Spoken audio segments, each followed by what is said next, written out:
All right, for those of you that were not able to make it to Representative Ben Keathley's meeting, hosted by Jamie Gragg in Ozark, Missouri tonight, I was able to clip this video and put it here on YouTube and out here on Apple Podcasts and Spotify so you can listen to it.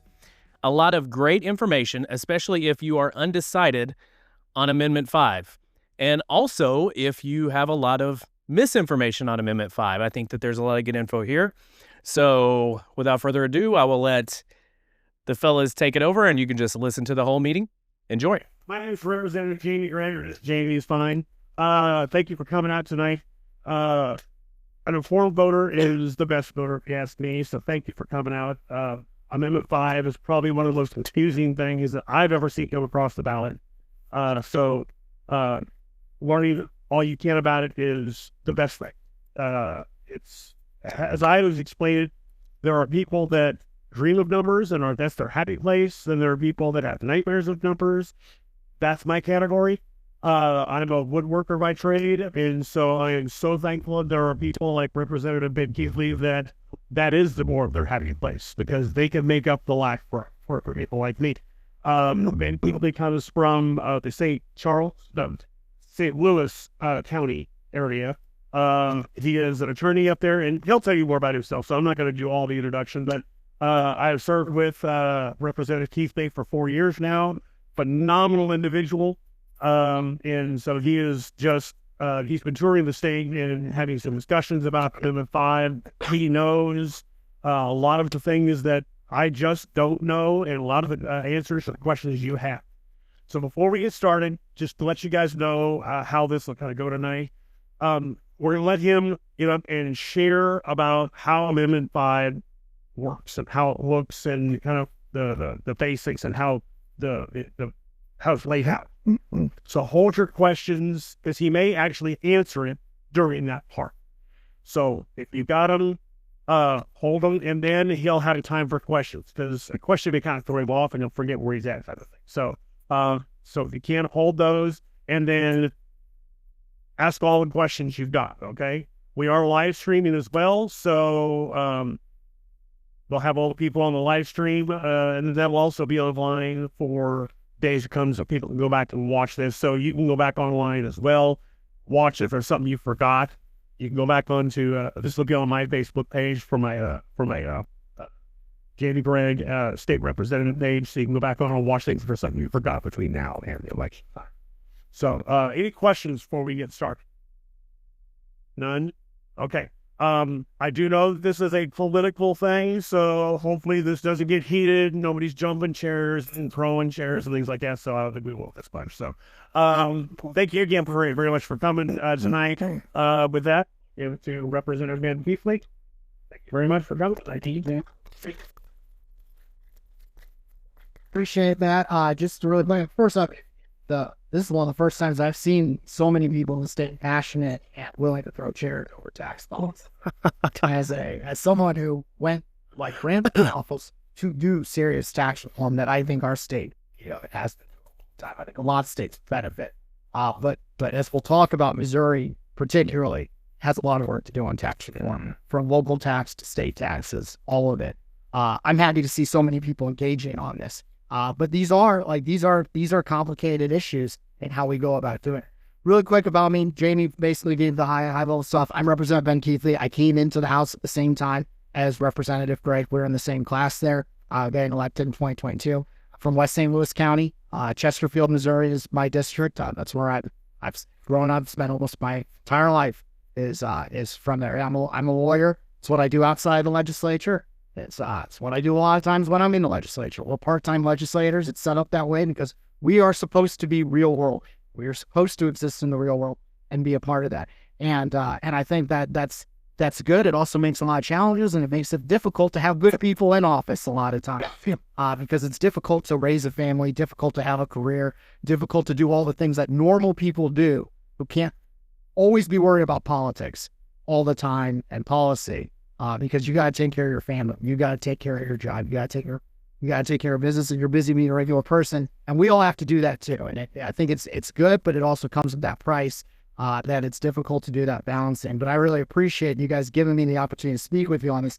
Want to try to leave as much time as I can for questions, so I'm going to try to get right into it and make sure that I can kind of give some of the high-level stuff, and then I'm happy to talk about whatever on Amendment 5 that you all want clarity on, have questions on, want to know a little bit more about. I'm happy to get as deep into the numbers as I'm capable of going. I've spent quite a bit of time with it, but as I'll do my best that if you all want to do that. Some people, you know, I don't like I watch eyes gloss over at a certain point with numbers, and I'm more of a technical person, so I'll try my best not to nerd out on the numbers stuff, unless you want me to. I don't have.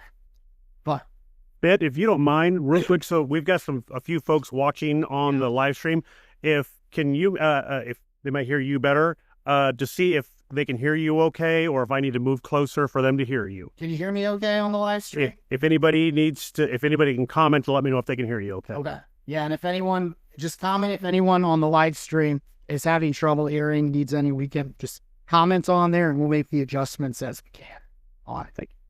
So anyway, Amendment 5. I want to start out with why it's necessary, and I think you've probably heard the kind of high-level pitch, and it's absolutely true, but I want to get into my personal reasons for it. The idea that the Missouri's economy is largely static. Now, we're growing each year. Government revenue is going up, which means our economy is growing at the same time because we're not raising taxes, we're lowering taxes. In fact, over the last 12 years, the income tax rate in Missouri has gone from 6% to 4.7%. We've been cutting it steadily, but we run out of those cuts once we hit 4.5. That is the last cut that we're statutorily allowed to take, and then we're done cutting. But every year we have cut and reduced the income tax. What has happened to government revenue? It's gone up.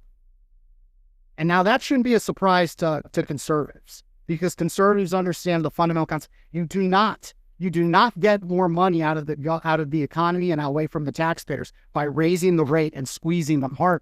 You get it by growing the base. You get it by making your economy a more attractive place to invest, a more attractive place to do business, a more attractive place for people to come to want to raise a family. People contributing at a higher level, the rate can be lower and you'll actually get more tax revenue out of it because you have more people contributing and more people contributing in a meaningful and significant way to it. That's an important thing to understand on how this works and why the necessity is for Amendment 5. We are stagnant right. Missouri, while our economy is growing, it's not growing as fast as other states. We have shrunk over the last 15, 20 years. We have shrunk in our share of national GDP. That means we are not holding up our end. As the country grows, Missouri is contributing less and less to the share of that growth. Everyone else is growing, and we're kind of just falling further behind in the pack. And when we look at the states that aren't growing, it's largely states without income tax. States like Florida, Tennessee, Texas, Wyoming, but also states like New Hampshire and Nevada, which aren't necessarily dark, deep red states with all these other policies, but even they are seeing significant amounts of growth, and they have no income tax. The other real pressure on Missouri for doing something like this is we have to respond to the very real trend that's happening is other states are noticing this as well. Tennessee and Texas are states that are very near to us. We compete with business. More money, more investment, more businesses, more jobs are flowing into those states right now. And a big reason is because they don't have income tax. But other states around us have taken notice of that too, and they're acting fast. Governor Sarah Huckabee Sanders in Arkansas has gone on to an aggressive tax cutting plan, and she has outright stated the goal to eliminate Arkansas. Right now, she's already brought it under what Missouri's rates. Oklahoma is on a path to zero. Mississippi has gone on a path to zero. Kentucky has a path outlined to go to zero. Iowa has talked about going to a path to zero, and more states around us are doing this. The states that do it and the states that do it sooner are reaping the benefit of all of this. Our economy is in a massive flux right now. The online world, the online economy is making it easier. Remote work is making it easier for companies to decide to do business in states that are more friendly to their investment and more friendly to their bottom line. And you are seeing it with companies, with people fleeing states like California and New York. And so far, Texas, Florida, Tennessee have been reaping large benefit of that. Missouri could do that too, but these businesses aren't going to be in flux forever, and they'll go to the states that do it first. We will grow the economy and we know that because we've already started cutting our income tax over the last 12 years, and we've been growing. Now, not as fast as other states, because we're getting passed off by states with lower income tax rates or no income tax rates that are growing faster than us. But we know we bring in more revenue, and we know the states that are doing it, they're growing even faster. The growth does happen, and that bears out in every single state we look at, and that doesn't. So the growth numbers are real, and the need for Missouri to do it is real. And that is probably you've heard Governor Keogh talk about this. You've heard a lot of people in the Pro Amendment 5 talk about it, but I want to talk about my reasons because that's true. But quite frankly, at the end of the day, you all can move too. If Missouri doesn't have a good income tax policy, you can move to another state. You can choose to go. So why should we do this in Missouri? What else is in it? Does the economic growth benefit you? And it will. But think about the other consequences of getting rid of income tax as well. The income tax to me is a moral travesty. It's morally wrong. It's the single biggest invasion of privacy that our state perpetuates every single year. And they perpetuate on every single one. Every single April, we fill out forms and the state government wants to know every dollar you made, every dollar you spent, every dollar you gave to charity, every dollar you tithed at church, every dollar you invested. They want to know it all. They make you fill it out on a form. And if you get it wrong, you maybe go to jail. If a cop asked you those questions, they would need a search warrant. But the DOR gets to come in and make you do that automatically every single once. It's the single biggest invasion of privacy that we have. Guess what they don't do in Tennessee or Texas? They don't fill out state income tax returns. We get rid of the income tax. We get rid of the income tax returns. We get rid of the single biggest invasion of privacy that that our state government is perpetuating on every single one of us every single year. The other thing we do by getting rid of the income tax right now is we put Missourians in control of their own tax burden. What does that mean? If you want to spend less taxes now, what are your options? How do you do that? You want to pay less taxes to the state of Missouri. Your choice right now is, make less money. You want a lower income tax burden? Make less money. What kind of a choice is that? No one's going to make that choice. And to the extent someone might be able to afford to make that choice, do we want them making that choice? When you tax things, you are punishing things. And when you punish things, you get less. When you tax cigarettes, less people smoke. When you tax gambling, less people gamble. When you tax states that have death taxes, have less people dying in their states. People have done these research. That's how extreme the taxing numbers are. When you tax something, you get less. And when you choose to tax productivity and labor and investment, you will get less of those in your state. And that's what's happening right now in Missouri. It is not a good choice. It's certainly not a choice that we want people making. This is to lower their tax burden by simply producing less or working less. We don't want Missourians. So what can you do to lower your tax burden? Well, right now you can make less money. If we get rid of the income tax and the state of Missouri goes to a consumption-based tax, it puts you in control of your tax. You may not be able to make the choice to make less money.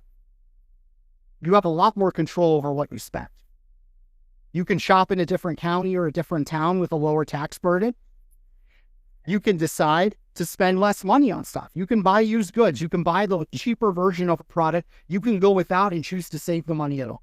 Now, there are some things that everyone has to buy. There are some things but you ultimately have a lot more control in your consumption than you do in your income. And that means that taxes on consumption are tax burdens that you, as a taxpayer, get to control rather than some politician in Jeff City who said he reigns to deciding what we're going to deduct for what special interest group or what credit we're going to give based on what benefits someone who can hire a lobbyist versus someone who can't hire. Missourians should get to make those choices for themselves to the extent it's possible, not politicians. Income tax is squeezing you on one whole end, which means it leads to double, if not triple taxation. Every dollar you make is subject to taxation when you earn it and when you spend it. And if you're spending on something that isn't currently taxed under a sales tax, like, for example, I'm a lawyer. I'm classified as a service, which means right now, under current law for our Constitution, I don't have to pay sales tax. I have a constitutional protection. The mom and pop grocer, the mom and pop, the brick and mortar store that sells T-shirts, they don't get a break from the sales tax, but I, as a lawyer, I do get a break from the sales tax. I don't know what the difference is between lawyers and real estate agents versus versus people selling groceries and clothes and goods, other than one can hire lobbyists and one doesn't hire lobbyists. But one has a constitutional protection and one doesn't. Sales taxes are double taxation, triple taxation. You are getting taxed when you earn when you earn $1. You are getting taxed when you spent $1. And by the way, the person you spend the dollar with is turning around and paying a tax too. And that's probably getting passed on to you in embedded taxation. You don't see it in the same way when you pay sales tax. You see it as a line item on yours. What you don't see is the 4.7% surcharge that a lawyer has to put on there, or that they don't say is on there, but they know they're paying income tax at the end of the year. And they have to make sure they set their prices at a rate where they can afford to give their 4.7% to the state government every year as well. It all gets passed on in the ultimate pricing of things. And that's how you're getting double, if not triple tax. You're taxed when you make money. That same dollar is taxed when you earn it. It's taxed when you spend it. And it's taxed again when the person you spent it with has to earn it too. How do we stop a system of double taxation where the same dollar gets taxed over and over again? Well, cut out one end where you're squeezing. Right now, you're getting squeezed at both ends, when you earn it and when you spend it. We can get rid of one side of that completely just by getting rid of the income tax. Let Missourians earn the entirety of their paycheck. Let them keep the whole paycheck and then wait for it to be spent before you tax it. And we cut out the system of double taxation. So when I say income tax, to me is a moral issue. I'm talking about invasion of privacy. I'm talking about the fact that your dollar, that the government thinks it has a right to your dollar multiple times through that dollar's life through your bank. That's not right. This is not just about growing an economy. It's about freedom for everyday Missourians to make choices about their tax burden, to make choices about where they're going to spend the dollar and whether they're allowed to save money tax-free. And that's ultimately stuff that's going to help the state. So what does Amendment 5 do to solve these problems? If we pass Amendment 5, what happens? One thing happens for sure. The General Assembly is constitutionally required to eliminate the income tax. And that's it. That's the only thing that is mandated by Amendment 5. The General Assembly shall pass laws that eliminate the income tax. Everything else that comes into through Amendment 5 is an authorization. Because the question is, okay, if we pass Amendment 5, we are going to a zero income tax. The question now becomes, how long is it going to take us? And quite frankly, that's up to what we do as a state next. If we do nothing to change any other tax system, and that's an option, we can pass the trigger laws. They would basically be spending caps that the state government would be required to put on itself. We say, okay, we spent $15 billion on general revenue last year. We're not allowed to spend more than $15 billion plus a couple dollars next year. And if for everything we raise over that goes to fund an income tax. And we'll just cut it little by little through these revenue triggers, through spending caps that we put on ourselves in instruments. We can do that. It'll take 25 to 30 years. Most people who are voting for, who are working in our economy today, very few of them will ever actually realize the benefit of zero income tax, and all that growth that we talk about wanting to get on the other side will be a lot slower coming into our state, and other states around us may get there quicker. But we could do that. We could eliminate the income tax completely through just waiting for the economic growth to slowly happen, and it'll take 25 to 30 years. We could do it by cutting spend too. Oh, let's just cut, Let's talk about that for a second. Can we cut together? And I'll tell you, I'm one of the biggest hawks on the budget that you will find in Jeff City. I've voted no on the budget, probably more than just almost all of my colleagues on it. I think we are spending too much. But even I have to be honest about what the budget situation in Missouri is. Income tax is about $8 billion of our budget, and it all goes to general revenue. General revenue. If you know anything about the budget, the number that surrounds Missouri's budget is about $50 billion. $50 billion is if you're including all the federal spending and all the constitutional obligated earmarked money that doesn't go through the General Assembly. It automatically goes to some state department. The amount of money that the General Assembly actually has the authority and discretion to spend on is about $14 billion. And $8 billion of that is the income tax. $8 billion of $14 billion So what does cutting to eliminate the income tax look like? You could eliminate every single dollar in K through 12 education that we spend. Every single dollar. Every dollar from the state government that goes to a K through 12 program in Missouri, get rid of all the money that goes to Mizzou and Missouri State and all higher education. You could close every single prison that our state runs. Every single one. I don't know what you do with the prisoners, but close every single prison. You could stop paying every single politician in the Capitol building who draws a paycheck. Just stop paying their paycheck. Do all of those things, and you will still be about $700 million short of what you need to cut to make the room for eliminating. There's a lot of work we can do and a lot of efficiencies we can find in our budget, and we must find.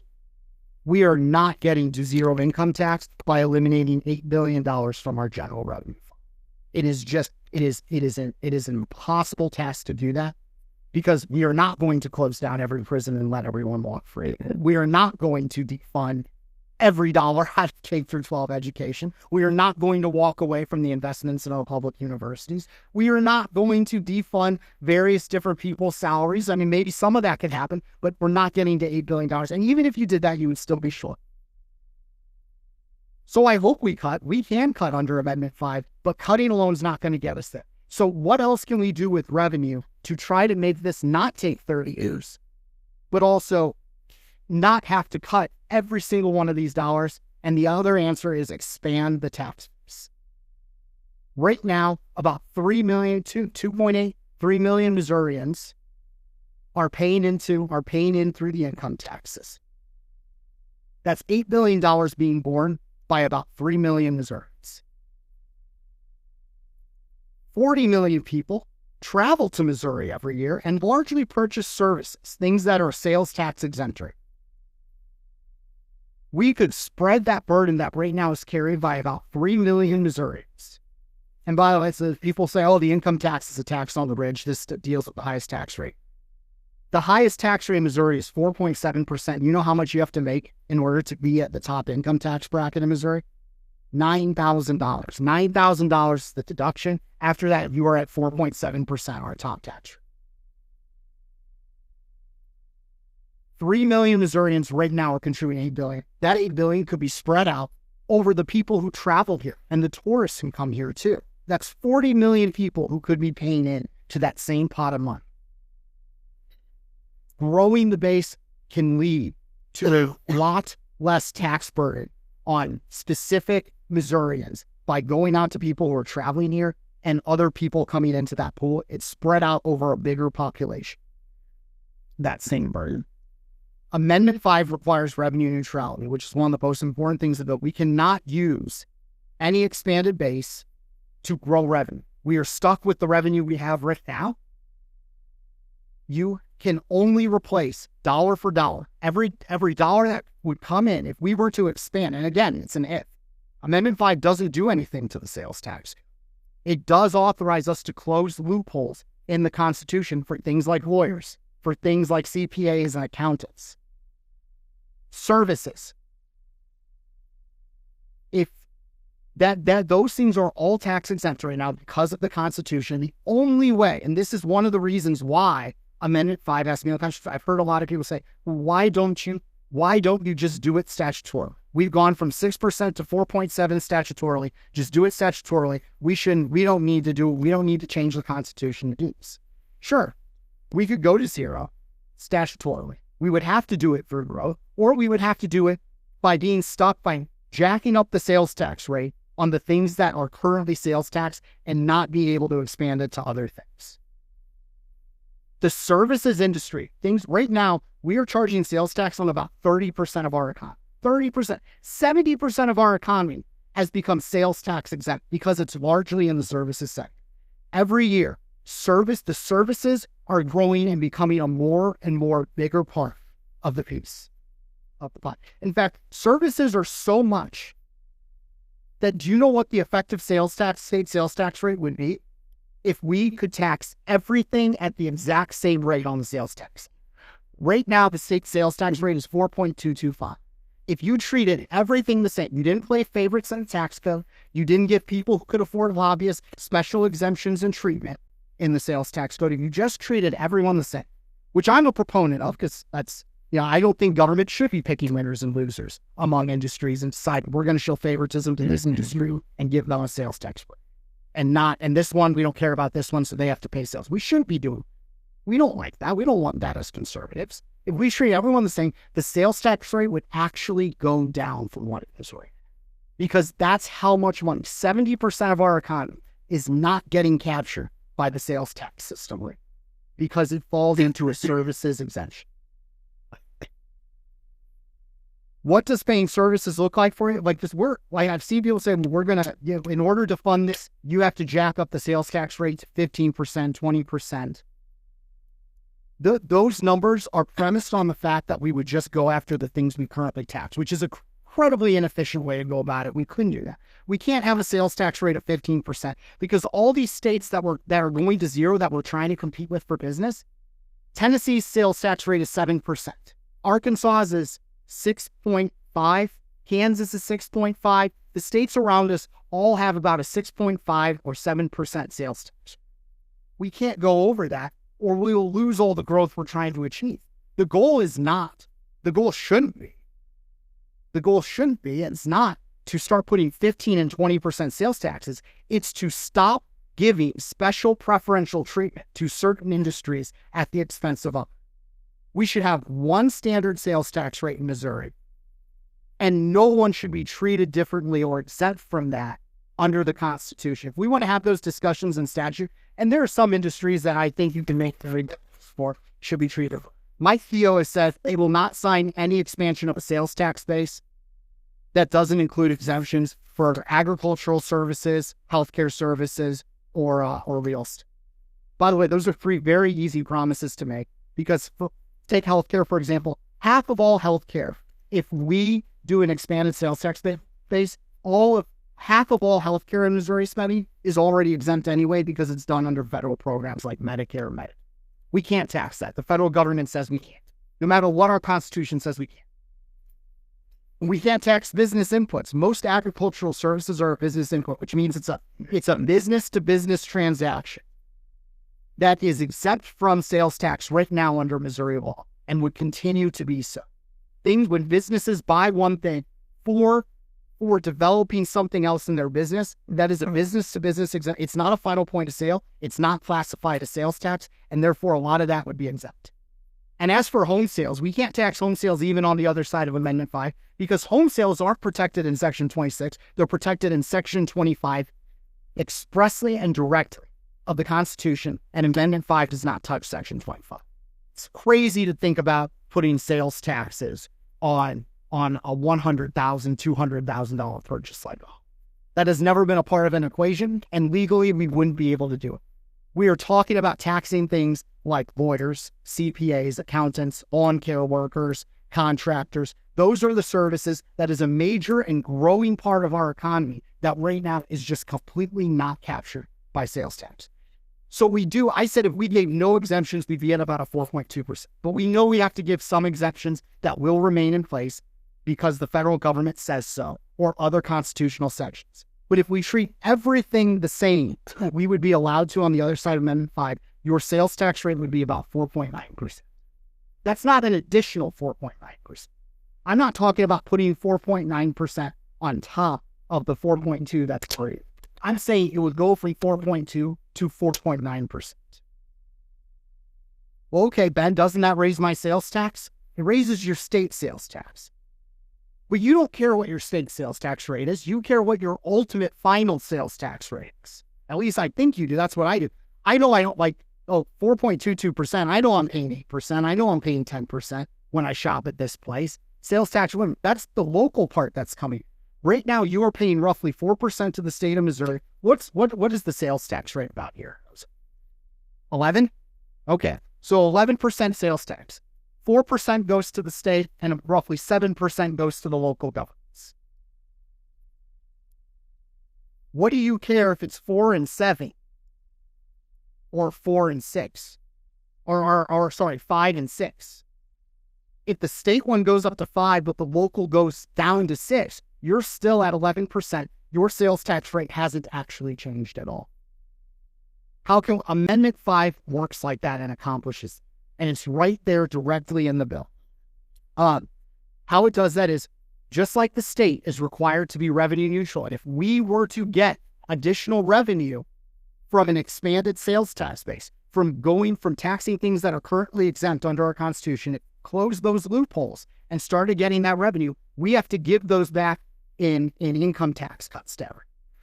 Well, the local governments are charging on those services too. They could start realizing the benefit of additional dollars too. Amendment 5 also requires them to not get revenue windfalls. Well, they don't have income tax, so how do they make sure they're not getting revenue? They charge things like personal property taxes and real property taxes and sales taxes. And Amendment 5 requires that the local governments, when they get more revenue from the sales tax base, they have to bring down their other rates. That means Amendment 5 leads to the cut in the personal property tax rate, the real property tax rate, and their current sales tax rate, which means the effective sales tax rate goes down. Yes, there would be more things that aren't currently being taxed that are getting taxed, but the rate actually stays the same. And in some places, your effective overall sales tax rate would actually go down from what it is today on the other side of passing Amendment 5.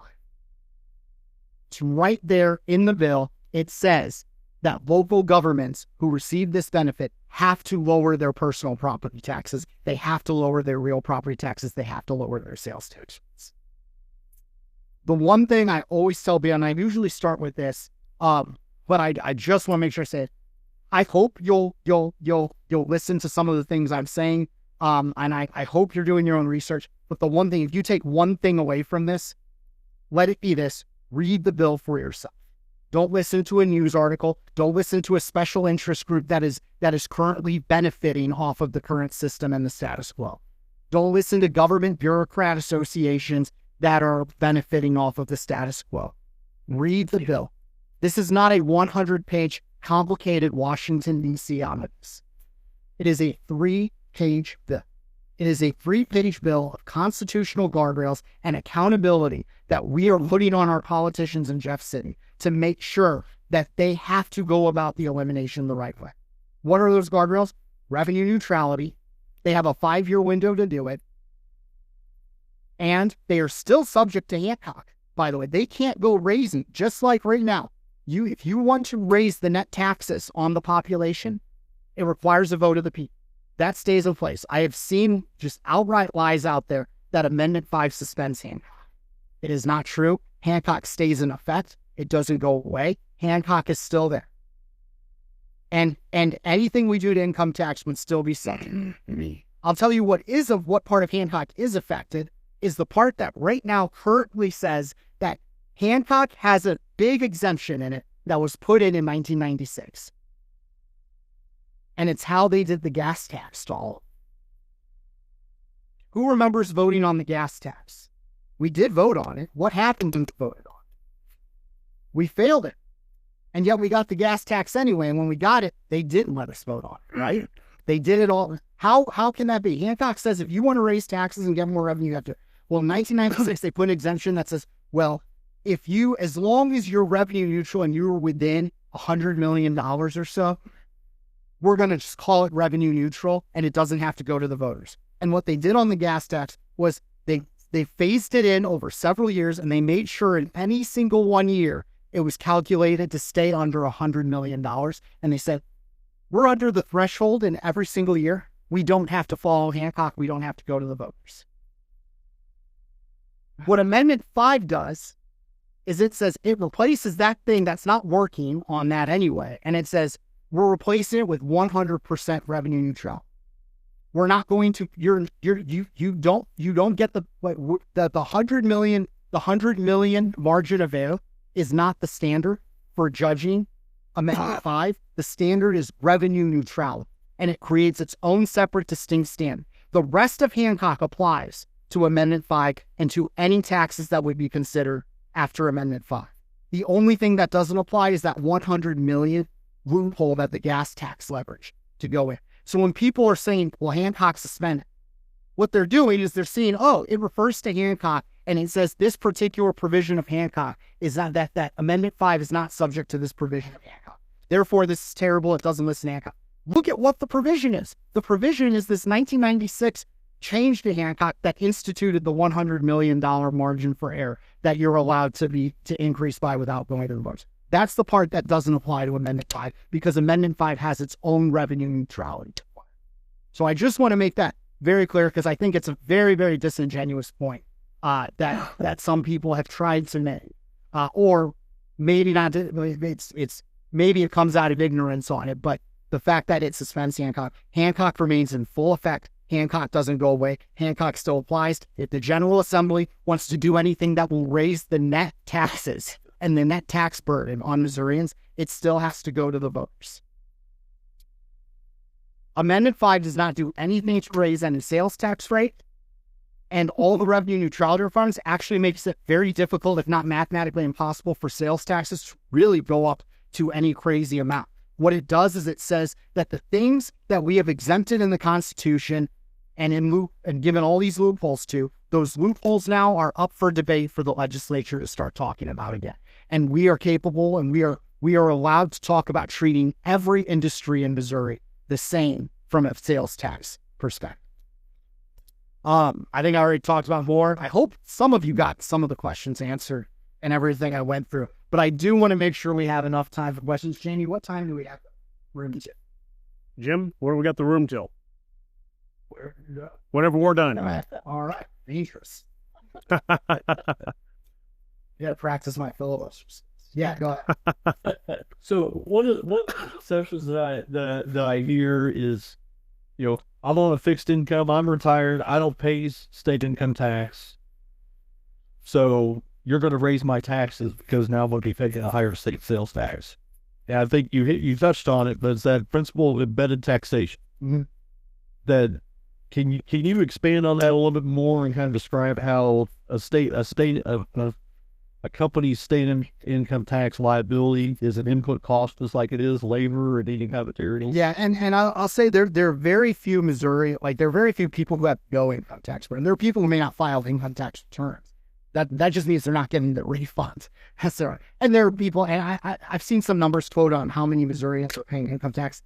It's a little misleading because when you're looking at, there's 6 million Missourians and only this number. Well, yeah, children aren't paying income tax. Spouses are filing jointly. For most married couples, you get one income tax return. But what the left constantly wants to do on this is they want to count up how many returns are filed every year, compare it to the whole population, and say, look how many people don't have an income tax burden. Well, if you're married and and your spouse files the income tax return, one for both of you because you file jointly, does that mean you don't have an income tax burden? But I would also say all of us have an income tax burden. The question is whether you are directly writing the check. If you are shopping in Missouri, the person you are buying from, whether it's a good or a service, has to turn around and pay income tax. And the income tax rate is higher than the state sales tax. And I'd use myself as an example. I'm a lawyer. I'm currently exempt from state sales taxes. I don't put a state sales tax line on my invoices to my clients. I don't have to. But at the end of every year, every April, I know I have to write a check to the Department of Revenue. When push comes to shove, ask yourself this: am I taking food off the table from my kids to make that 5% work, or am I adjusting my prices at some point to do it? When my costs go up, that 5% is that 4.7% income tax rate is one of my costs. That's like an overhead. And you don't see it in the bill like you do on a sales tax, on a receipt for goods, sales tax. But that is absolutely a cost to that business owner that they're having to do. Sales taxes are more transparent. Income tax is not transparent because you just don't see it. Yeah. So I want to understand this correctly. You said the personal property tax, something that gets sent back to the state. Personal property taxes, no. The state does not collect a personal property tax. No, I know the county does. Mm-hmm. So, but none of that money goes back to the state, right? The state does not get revenue off of the personal property. Doesn't get any of that revenue off the personal property. Yeah, So there's a small exception for things like the blind pension fund. Oh, they're talking in general, so it's not going to be a lot of money. So right. And let's put that off. off the stuff because I'm retired, and based on his question, and I'm gonna be upfront with you, because you said a lot of stuff, okay, and I'm not saying it in a bad way. I'm just saying there's a lot to digest. Yeah, for somebody simple like me. What I'm saying is I'm retired, and based on his question, one of the things that I am afraid of is, and right now I'm getting the property tax freeze and the certain amount of money that because I only receive my Social Security. So instead of just flushing this down the toilet, all of the income tax, why can't you guys start small? And what I mean by that is Social Security, you're saying, is not taxed. Unfortunately for me, and I'm going to go off on a little bit of a tangent, so bear with me. So unfortunately for me, I had to take some money out because I did a foolish thing. I bought another piece of property. And when I did that, I ended up having to pay, my income went up. When my income went up, my IRMA's going to go up in the next couple of years because of Medicare. Why can't you guys eliminate any cap for seniors? That's the first question. The second thing that you touched on is businesses are going to certain states. Texas has an oil and gas economy. Florida has a touristy economy. Vegas is gambling, or Nevada is gambling. Nevada is unique because most of the state is not populated, so most of their tax base is based off of the gambling revenue. So that's clear. But I still haven't heard a plan. You're talking about $8 billion out of 13. That's what, 65%. How is that going to be replaced? You can't just get rid of it. So how is that going to be replaced? And you're talking about businesses going to Florida and Texas and so forth. Great. Why can't Missouri have a coalition to hit these certain businesses first, and some of these blue states, and say, hey, come to Missouri. We're gonna do tax deferred. We'll build you a campus. It doesn't have to be in St. Louis or Kansas City. And I know you're a Republican, as am I. I'm a conservative, but the point blank is St. Louis and Kansas City are heavily Democrat. So there's a lot of stuff going on in my mind, and I'm not gonna be shy. Right now, I'm solid no on 5. I'm going to tell you point blank. You've got, and unfortunately, the way I think, your gas tax analogy really kind of worked against your argument, because that means that somebody in Jefferson City found a way around that. And there's no way. Yeah, and so I'm saying stick a different standard on it, which is what Amendment 5 does. Because the current standard that people are worried that Amendment 5 touches, which I'm saying that standard is broken. It's and I all the right place, so let's fix that. All I'm saying is let's crawl before we walk before we run. Instead of getting rid of all of the income tax right away, which is $8 billion. Okay, sir, let me, okay. Do you have any other parts to quit? Because I have a lot more stuff, but I'm not going to say. Yeah, I'm going to start forgetting them is the only I'm not trying. So I'm going to try to get to each of them. Hopefully I remember each of them. Number 1, you said walk before you run. Why can't we do some things around the edges? We look at the seniors and caps. Like, we've done a lot around the edges. We have been walking. We've proven the concept. I talked about how we've gone from 6% to 4.7%. We've done a lot of cutting of the income tax. Also in that time, you know what else we've done? Particularly seniors have been some of the first benefactors of zero income tax. We have eliminated income tax on Social Security earnings. We have eliminated income tax on public pension earnings. And then last year, we eliminated income tax on capital gains invest. Those are things that predominantly, if not exclusively, benefit the senior citizen community in Missouri. The one thing I would say to seniors who are realizing all that is just like the 4.7% for everyone else, and to the extent you're a public pension collector or Social Security earnings collector, and you've seen those income tax go to zero, they've all been done through tax credit schemes, which means they're not actual eliminations. They're tax credits that are offered so they can go straight back to collecting it, and they're all statutory. If you don't trust the politicians in Jeff City, one of the best things and an imperative thing for us to do is to constitutionally codify all of the zero work we've done, all of the tax cuts we've done already, by making it hardwiring the Constitution. Amendment 5 puts 0% in the Constitution, doesn't just leave it in statute for some bad politician to go raise it later down the road. So here's the thing, and I appreciate that. I really do. But you're saying it went from what, 6 point something down to 6.0 to 4.7. 4.7, right? So, okay, let's do this. Because you guys, I'm gonna, based on what I'm seeing, and socially and everything what's going on in the country, we don't want that here. Is with the Democrats and the rise of this democratic social, whatever the hell they're calling. Okay, so that's another battle that you're gonna have to fight. The better you make it for the overall, for Missouri, better you guys, not you personally, of course, but the better the politicians make it in Jefferson City for everybody, the difficult, and again, I'm not playing checkers, I'm playing chess. So it's going to be more difficult for the left to really get their foot in and try to convince everybody that that's the way to go. I know that's another conversation because I have my own thoughts on that, of course. But what I'm saying is, fine, instead of just let's lower to half a point. Lower, okay, fine, lower to half a point. Raise that as a rallying point. Say, look, this is what we did as your Republican legislature in Jefferson City representing all Missourians. This is what we did. Every time we lower it, that is not protected. Amendment 5 does do it. It phases in these lowering one time. It's not doing it overnight. Right. The point is, if you do it in the Constitution, every time we cut it, it is protected. If you just do it statutorily, just nickel and dime it half at a time, it's really difficult to get the growth. You said, why doesn't Missouri send a coalition to get these businesses that are thinking about moving? We do.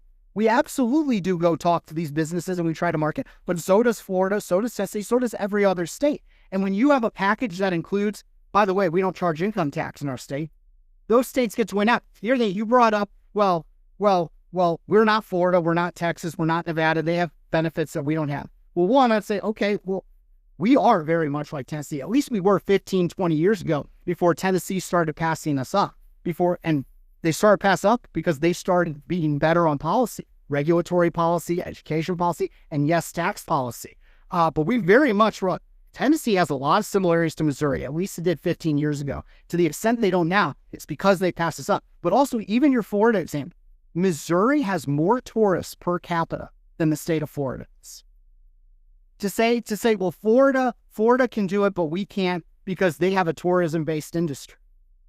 Yeah, they have a tourism-based industry, and they have found ways in their tax system to tap into it. You know what we haven't done? We actually have more tourists when you control it for population. We have not tapped into it because we have them all shopping in tax-exempt services sectors, and we're not getting that revenue. So let's start there.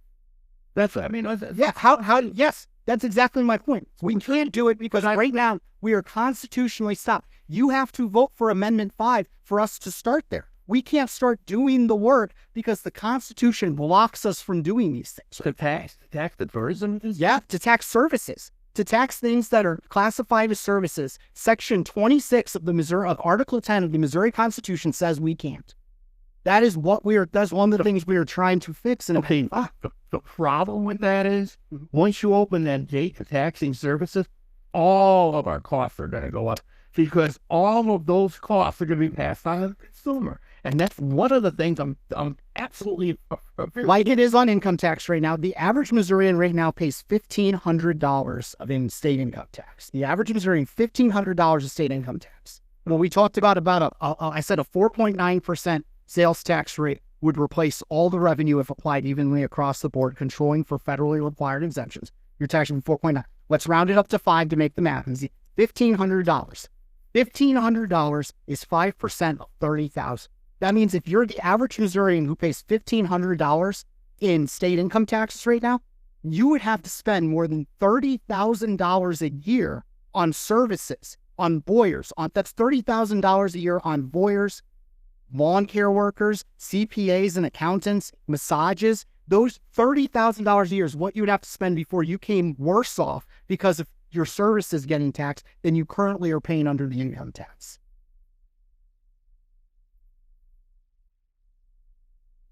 If you have more, I didn't want to get to the market. I don't know why I'm not going to not. 5 years, how you see that this will work.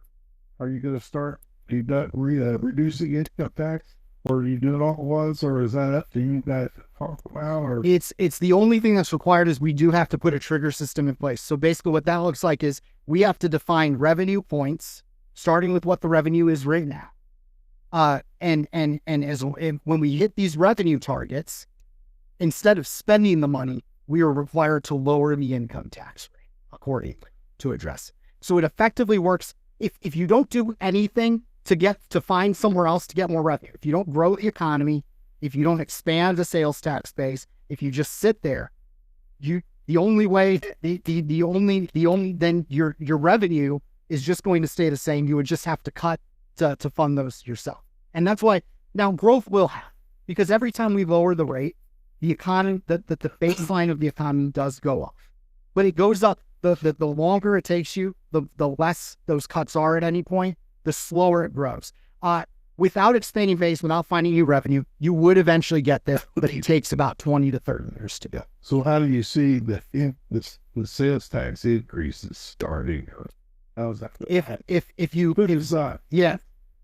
So it would become a topic of debate in the legislature whether or not the taxes go on to these services. Right now, I mean, the way it works right now is we have a state sales tax, and it applies. The law that sets the state sales tax rate applies across the board, and the legislature can move it up, and the legislature can move it down. Nothing is changing about that. If Amendment 5 fails, there's nothing stopping the legislature from trying to increase, other than the Hancock Amendment, which would stay in effect. But like we could cut income tax, call it revenue neutral, and then jack up the sales tax rate. But it wouldn't be worth doing right now under our current system, because while we set a sales tax rate, the Constitution, Article Section 26 comes in and then gives all these exemptions to all these services, which means we would be stuck raising the sales tax on 30% of the economy rather than 100% of the economy, which means that sucks if you're someone who sells shirts. If you sell toys, that's really rough. You know, I think the No 15 people are running a commercial with a girl talking about, you're going to tax my Barbie dolls? We tax Barbie dolls right now. There's no exemption for Barbie dolls. And so it's things like that. The things you currently pay sales tax on would get an even higher rate stuck on them. And by the way, that's bad for lower income and middle income people, because sales taxes are regressive. Sales taxes on goods are regressive. Sales taxes on services are purchased more by wealthier people at wealthier income levels. The wealthier people have more needs of lawyers and CPAs, accountants. They buy more contractors. They spend more money on landscaping and lawn care work. And all the things we associate with services are much more bought there. And meanwhile, lower income folks spend more of their income on goods, on groceries, on clothing, on actual tangible items that they're leaving in the store. Which means we don't want to, like, that is actually the bad way. That would be the harmful way to go about it. If we don't close the loopholes, your choice, I don't think it's a real choice. And I think very few politicians would be able to stay in office if they decided to start taxing Barbie dolls at 15 to 20%, or the clothes people have to buy. What is a fair way to go about it is to close the Section 26 loopholes and say, you know what, we're not going to pick winners and losers. We're going to treat all industries the same, unless they can show there's a good reason for it. For instance, like daycare, a young family that has 2 kids at daycare, are they going to pay tax on? If the legislature could be convinced to put a sales tax on daycare. So they would have, you don't have to go across the board. You don't know. It allows the conversation to happen. Right now, we're not allowed to have the conversation. And that's what I think is important to this point. It's like, well, why don't you guys just start doing some of that work now, closing these loopholes? And the answer is we can't, because the Constitution says we can't. Right. Yeah. So in that example, then, can the state, if what, to add a sales tax like that type of service, but the county or the city not, and just have their own separate tax to make up for what it is? Or do they have to combine those with the county and city taxes that are? Yeah, I mean, it would, you could conceivably legally, I don't think you could just say, the state is going to levy the sales tax on these services, but whatever services are decided to not be exempt anymore, but we're not going to let the local governments do that. You could do that, and maybe you could do that and pick and choose services. The problem with that then is then you're not getting the personal property tax cuts. You're not getting the lowered sales tax rate on the local end, which means the numbers start getting away from you a little bit more. It's if you ask, if everyone is going to have a different list of what kind of services they think should be tax exempt and what shouldn't, and that's fine. We should have those discussions. We should have those debates. Period. We should have those debates. Right now, we can't even have those debates. If a special interest group bought a loophole in the Constitution at some point in the last 12 years, they just have it. They don't have to justify it they don't have to justify it any longer to the voters. They don't have to defend it in the Capitol. They don't have to. Their loophole is just there and protected because of Section 26. So you mentioned that we would have to vote on it if we wanted to raise any more sales taxes, but you said that if it raises the tax burden, which is how it works right now. Okay. Revenue neutral tax proposals, even right now, this has nothing to do with passing Amendment 5 or failing. That's just the way Hancock works. If it's not a net increase, it doesn't go to the voters. meaning like county taxes as well. All of it, whether it's state, county, local, school district. And that's why you have all these tax proposals on your ballot, because they're trying to get more revenue from it. If it appears on your ballot, if they're asking you a bond issue, if they're asking you about that, they're not doing that because they want your opinion. They're doing that because Hancock says they're getting more revenue, so they are required legally to ask the voters if it's okay to get more revenue. They need your permission. And it would continue to work that way. Amendment 5 only addresses revenue neutral votes. It puts its own standard of revenue neutrality on it. And it says you cannot, under Amendment 5, if you are going to expand the sales tax based on services, it can only be done revenue neutral. You actually can't do it with a vote of the people. You could on the goods and all of that stuff, just like you could now. That has nothing to do with Amendment 5. That's just the way it works. But the sales tax on services is only allowed for a revenue neutral proposal to eliminate it. And you only have 5 years. So I got a question on Amendment 5. Let's go look at, but come January 1, income tax is still going to be there. It's still 5-year period, right? Still going to be there. So now I'm going to pay income tax plus 5-7% on my carpenter. No, those they get phased in together because otherwise we wouldn't be revenue neutral. If we put all the services taxes in right away before the income tax cuts came, we would be in violation of the constitutional language from Amendment 5 because we would be increasing the revenue on there, and we wouldn't be allowed to do that. They have to go. They have to be phased in together along the way. So if one goes up into the next. Right. Every dollar, if a dollar comes in from, say, they start taxing lawyers, for example. If lawyers are going to start paying a sales tax, every dollar that comes in from lawyers remitting their sales tax to the state of Missouri, every dollar that comes in from there, you have to return at least $1. You can return more than $1, but you have to return at least $1 in income tax cuts to the taxpayers. Yes. So if Amendment 5 passes the next week, how does it work? To get the decrease in income tax for year 2026, 2027? Yeah, so the legislature then would be mandated to put a revenue schedule in place of how it's going to go down. And it would require a full session to agree on all of that. Mm-hmm. So remember, it would have to be maybe 2028 or something, because next session wouldn't be until. I mean, I think it's, I don't know. I mean, this would be up to the governor, so I don't know what happens. I think it's likely we could see him, like the governor call a special and we could do it in September at the veto session and put it in for 27, because Amendment 5 could go into effect before it could go into effect before the end of the year, which means we would be authorized to do it. I'm just trying to say, yeah, I know we're not going to change anything by passing it, but I'm saying, let's say it passes, the next opportunity for the vote has to agree to something. What goes first? Income tax they say, hey, for next year, income tax goes down by this much, and then we're going to have the same year income tax a slight increase, or just So the only one that's income tax goes first because that's the only one that's required. Right. It's a shall versus amend. you all is, you know the 10 Commandments. You know what shall means and you know what may means. Right. Shall means you have to. May means you can. You don't have to.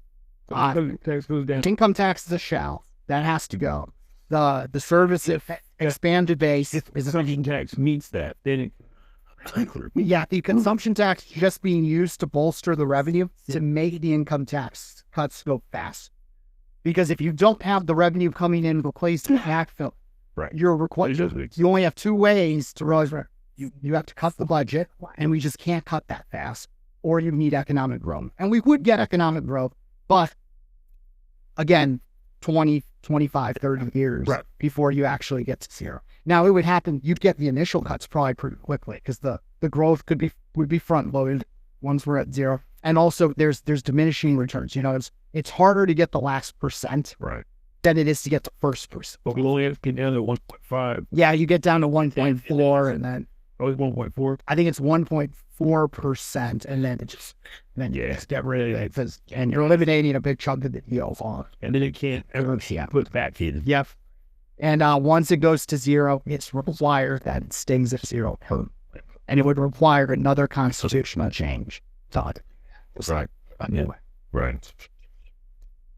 Yes. So you mentioned that when the state starts getting more money, they get more money. Cities, counties, and lower property tax. But right now, certain things are funded off of personal property tax that are not funded off of sales tax. So, like if you start taking away that money from personal property and so like the part. Yeah. So if you don't levy a sales tax, for example, school districts aren't allowed to they don't levy sales tax. Right.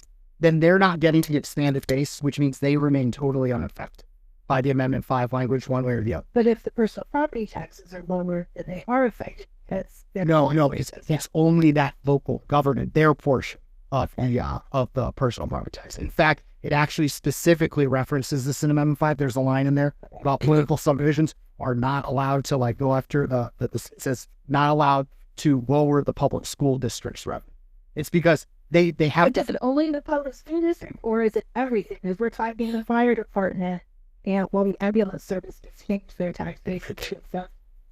It's the ones that lower the ones that get the base because they have to remain at their current revenue levels. If you aren't collecting a sales tax, you can't remain at that current revenue level with the expanded base because you're not the one reaping the benefit, right?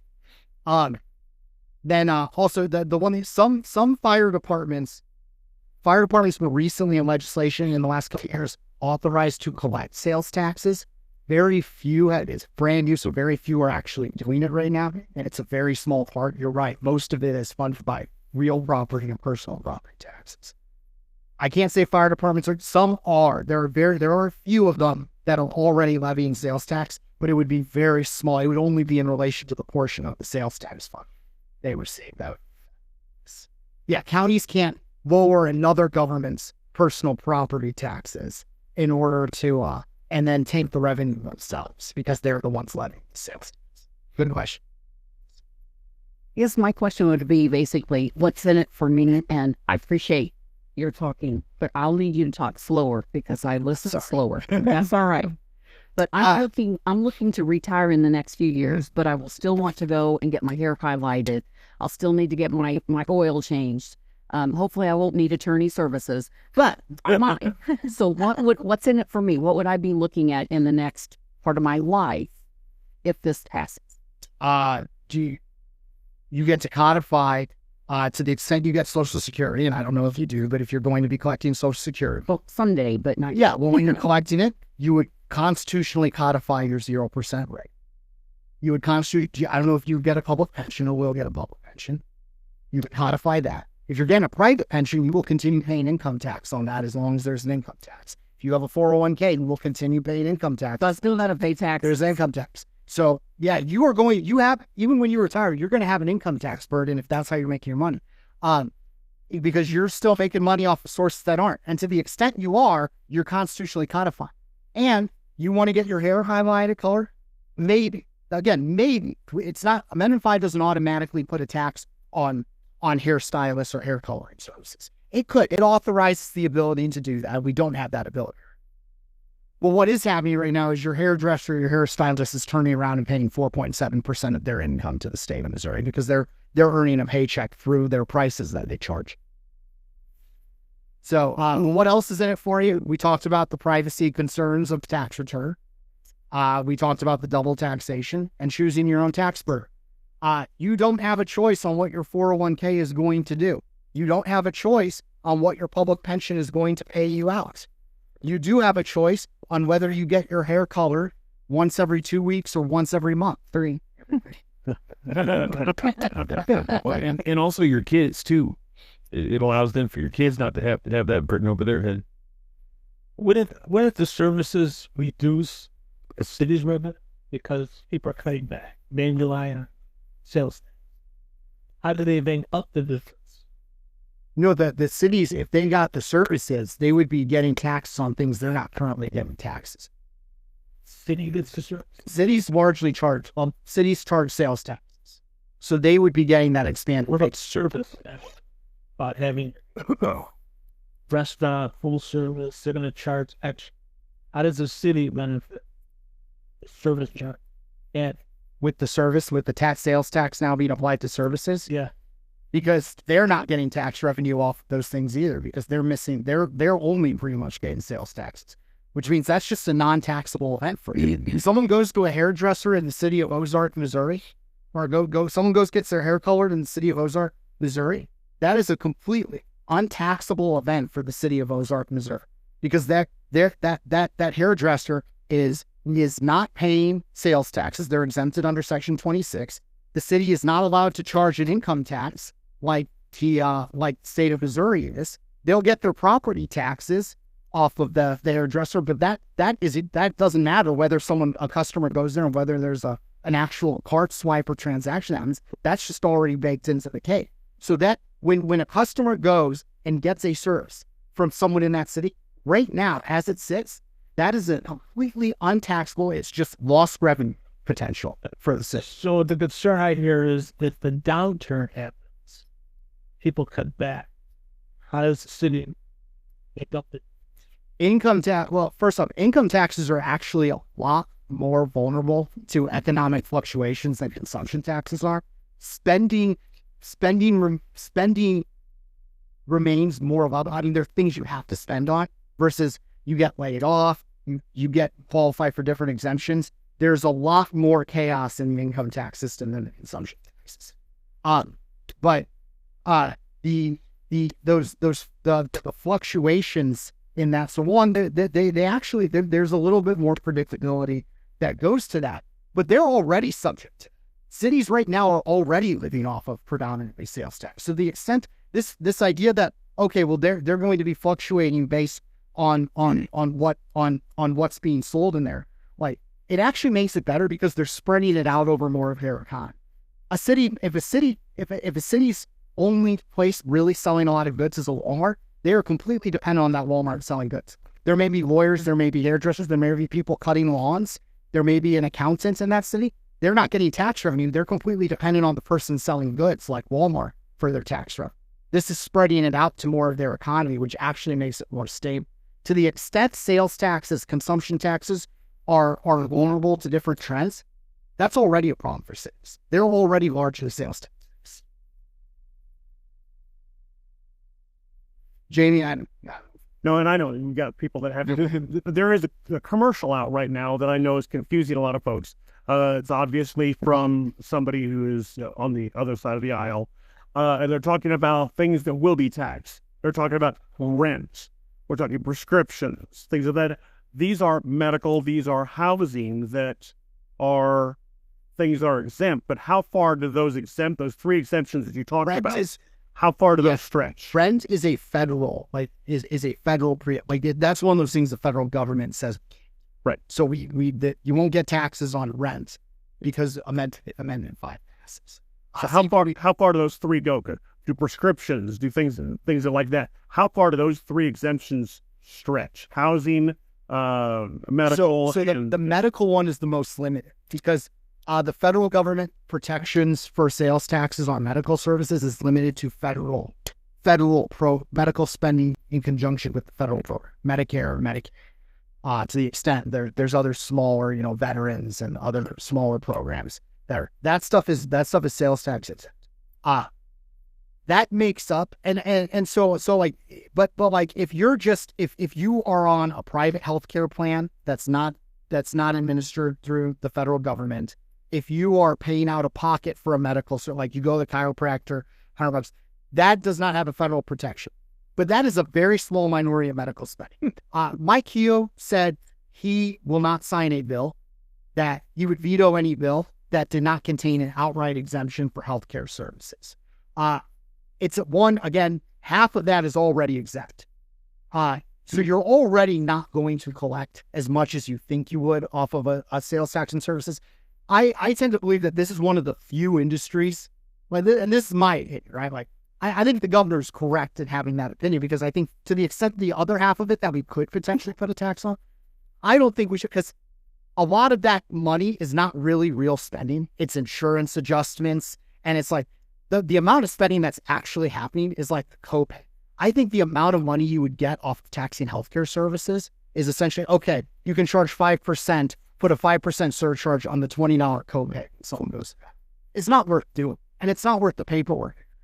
I think taxing medical services, while we look at it and we think, oh, that's a huge economic activity, it's a lot of it is illusory, because it's based on insurance payments and adjustments where no money's actually changing hands, and you're not actually going to be able to get the money. So when I say it's a real easy promise for the governor to make, like, it's real easy to take that to say, yeah, I can trust that, because he's essentially like, you're not really giving up anything. It's very difficult to put sales taxes on healthcare services. One, because half of it is illegal to do anyway, even after Amendment 5. But then the other half is not actually like really well-defined economic activity. One more then. I know the first part of this bill was wrote protections for public education. Can you speak to that? Because I know we've got people that are listening online, and people want to know about that. Yeah, so Amendment 5 has a line in it that expressly says that the public education budget cannot be defunded, cannot be, that we can't do budget cuts to make up the revenue, to the extent that revenue has to be changed to create revenue neutrality somewhere. You can't go after public education budgets. Thank you. So you're not? I did not. Oh, so, nope. Oh boy. What about insurance? Is that federal service? They're gonna tax it. Yeah, if it's not falling under a business services, but insurance could be a service. And again, that's not an automatic. That just means they don't get a constitutionally protected loophole. We could not. It would be up for debate by others. Okay, like, if you don't have enough money, you're going to raise whatever you need to get enough money, correct? Or you're not going to make the exemptions to some. And in your speech earlier, you said if the bill passes, you guys will go to legislation and you'll start deciding that how you're going to do the bill. And you can make some exempt. But I haven't been able to trust a politician in 60 years because they never do what they say they're going to do, and they always do it from the rich. So when you guys are up there in legislation, you going to help us poor folk, or are you going to help the rich? I'll say right now, I don't even have the choice to help you, because the rich already have their tax loopholes protected. Well, no, but you protect more of them. If you're up there in legislation, you can break some of it.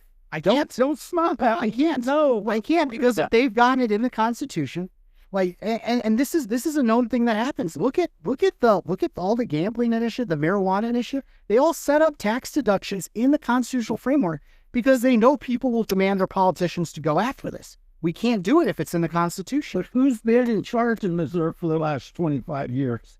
The Democrats or the Republicans? The Constitution stops anyone from acting. That's not bad.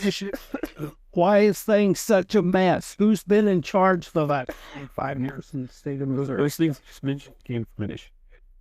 That's not Republican. Those weren't Republican proposals. Those were done through lobbyists and special interest groups paying people to go out and collect signatures outside mailboxes, outside polling places, outside of Walmarts, getting people to sign it, run it into the ballot, lying to you in the 50 words about what it does, running misleading campaigns, and then getting Missourians to vote for their special interest bundle packages. That didn't come through the legislature. And Section 26 is one of those. Section 26 was done. It's in the Constitution. It came through the voters. It's not politicians who do a lot of this. And the realtors. I know, but I've never seen Jefferson City do much stuff.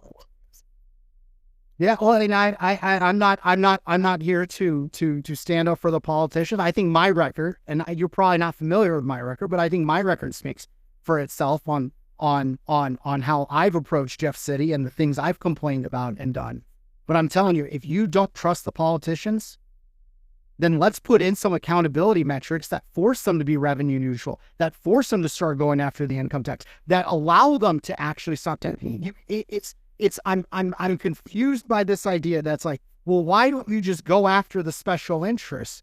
First, prove to me that you are going to do the right thing by doing it. I can't do it. I need you to pass Amendment 5 because the Constitution blocks me from going after these things. The special interests are smart, and they have a lot of money, and they hire lobbyists, and they hire these groups, and they run these fancy campaign ads to put things on ballots, and they get protections that politicians can't touch. I know, but it's everything. Even when they say, we're going to raise the utilities 2% this year, 4% next year, 7% next year, then all at once there's a windfall. Oh, hell, we got to raise it to 14%. We got to raise it to 8%. When they, said they weren't going to do that. You can't trust anything the politicians tell you. Do we raise utility taxes? I'm just saying. Okay, I was in Springfield, and that's what they done. I don't even raise the utility tax rate. Not the time I've been. We got trouble with the power plant, so we got to raise it. I've never seen anything go down or anything help me. I keep paying more, and I bet you everyone in here can probably say the same thing. So, do you like the status quo? I don't know. If you, and then this is the part where we have to make a choice. Amendment 5 is absolutely not the status. It is a deviation. And if you don't like what's been happening so far in Missouri, if you don't like the fact that the rich leverage the income tax code, while poor folk and middle class folk can't because they don't get access to the same credits, that's absolutely true. That's happening. So we get rid of it. We get rid of all that special preferential treatment too. I do go to Florida. Everyone wants cash. What do you think they want cash for? Everybody wants cash. They don't want a credit card. They don't want a check. They don't want nothing. Every place you go, they want cash. Wonder why. Duh. Duh. What's sure. I mean, what do you? I'm trying. Why do they want cash? It's less reportable. It's more fungible. It's easier to transfer. There's a lot of reasons to want cash, but I'm wondering what I'm missing. I understand what you're saying about the cash. What I'm missing is the connection to Amendment 5. I just want to make sure I'm answering the question. I would read it. To me, maybe they're hard to understand. They're hard for someone, unless you're an attorney. You understand them, Bill. Really understand them. And,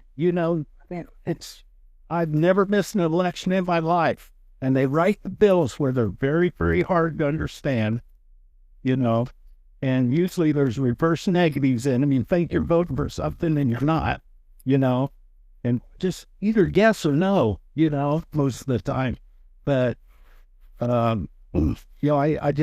I haven't been able to trust politicians because they usually don't do what they say they're going to do. If I could, the guardrails and accountability metrics on us in the Constitution. If I could add to that real quick, if you go to the bill, because I'm like you, I don't understand legalese, I don't understand jargon. Well, like I said before, I make sawdust for a living. I'm a woodworker, and so I serve with Ben, and that's why I've asked Ben to come because he can explain it in a way that I can't. If you're reading the bill and you're on the House website, there's a button right underneath the bill language summary. It breaks it down into common everyday language. I usually read it first. That way, when I do read the legalese, it makes more sense. Yeah. And so that is an option that you can read that. It does break it down into more common language. Basically like Cliff's Notes a little bit, so that it does help when you do read the language again.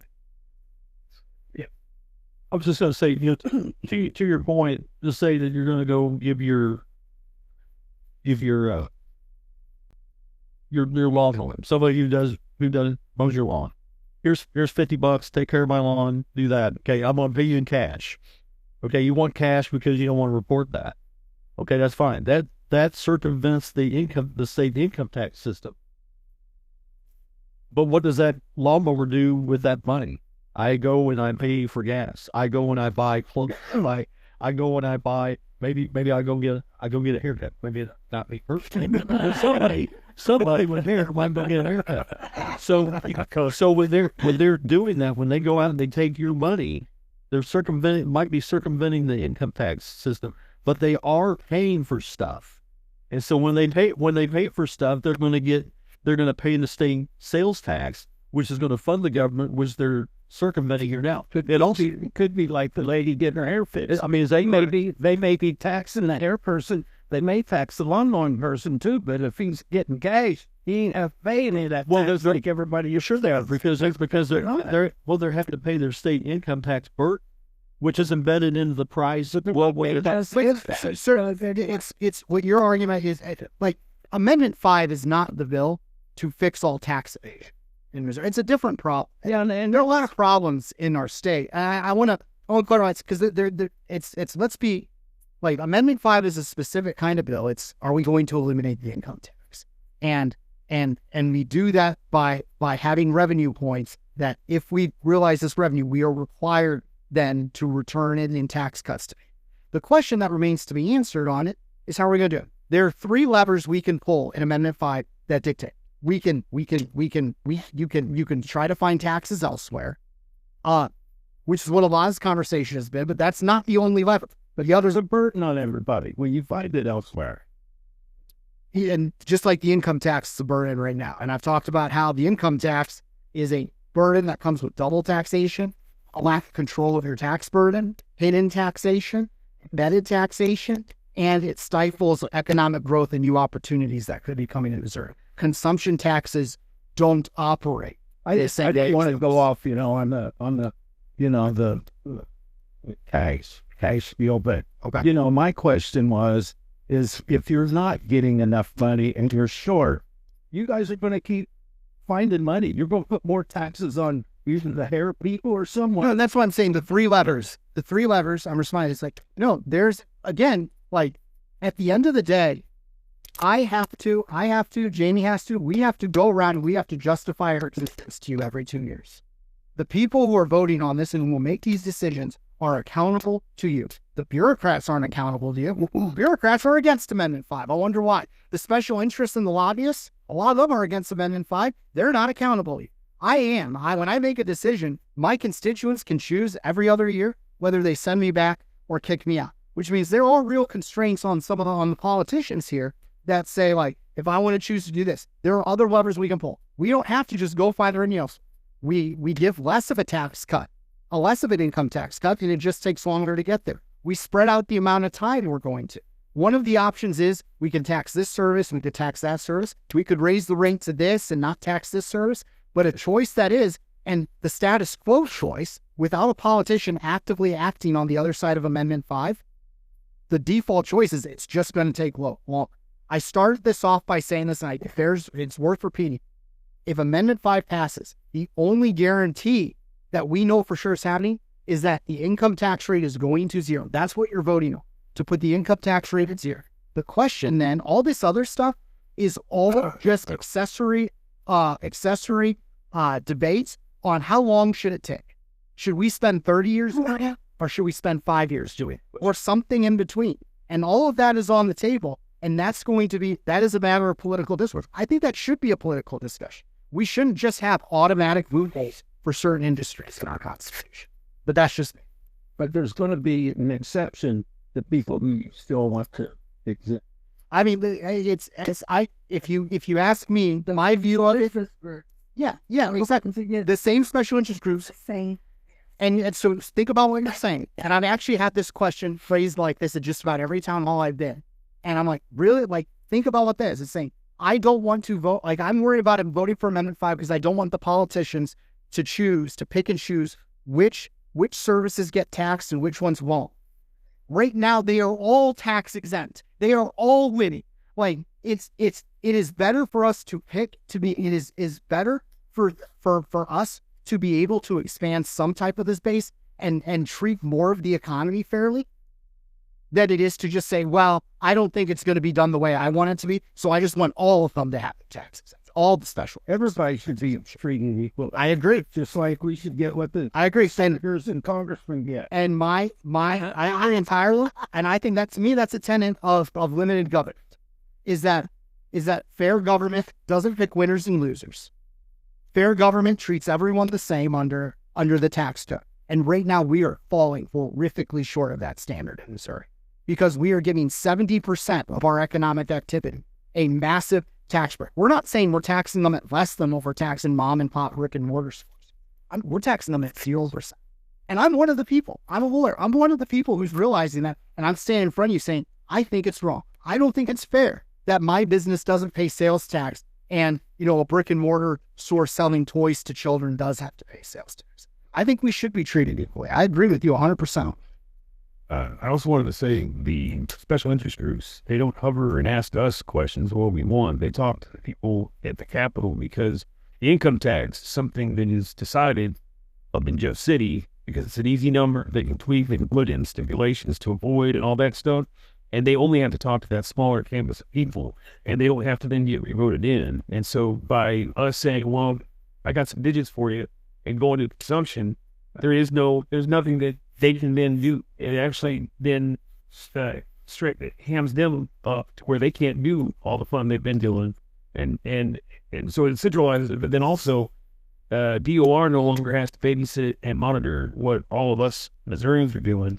They only have to focus then on the businesses that we have to collect those monies, not in like, well, is he scamming on us or something like that? So it reduced the DOR, in my understanding. Cliff notes on that is, the administrative costs, if we talk about wanting government efficiency and reducing our budget, the administrative costs for administering a sales tax are significantly less than what it takes to administer the income tax. We're not auditing people's entire paychecks and things anymore. It all just gets collected at the point of sale, remitted to the DOR, and then turned out to where it came from at the schedule it's supposed to. Takes significantly less bureaucrats, significantly less government workers, and a lot less paperwork. It is cheaper to administer, which means it is cheaper to run our government and more efficient to run it. So what's the percentage of that right now? If you reduce it half, how much savings will be missing by limiting? The governor's office number, and I don't know where the IRS governor, they think up to maybe 1.4% of that income tax rate is responsible for just the DOR administration of it. So I think that might be, I don't know how they got to that number. Where were those people that job was? Oh, work in all the new private sector jobs that are coming to Missouri. We don't want people on the government's paycheck. We want people in the private sector earning their paychecks out there. Let's put them in the real world. Real quick, there were two amendments, I believe, as last time: the gambling and marijuana. Marijuana's 2022. Gambling. Gambling. Yeah. So yeah. Two-part question: how popular in reality were those amendments? Because I was against them. And how much revenue did they actually generate? Well, why can't we just jam the hell out of those rates? Because they're constitutionally prescribed and change the rate. And not only are they constitutionally prescribed, they are slated to go to a specific place. So when I said, well, we need to fund prisons, we need to fund education. We have to fund those things. Well, the sports wagering, it's not actually bringing in all the money they promised, but that is earmarked for education. Marijuana, it's earmarked for justice system, for doing expungements, paying judges. That's what that money is going to. And no elected official, no one who's accountable to you, the voter, gets to decide how that money is spent. I would just get that. I do appreciate it. Look, I hope I didn't come off as bad. That wasn't like that. No, you're good. I asked and I said all the questions. No, I started, what about the lottery money? It's slated for education for schools. 0%.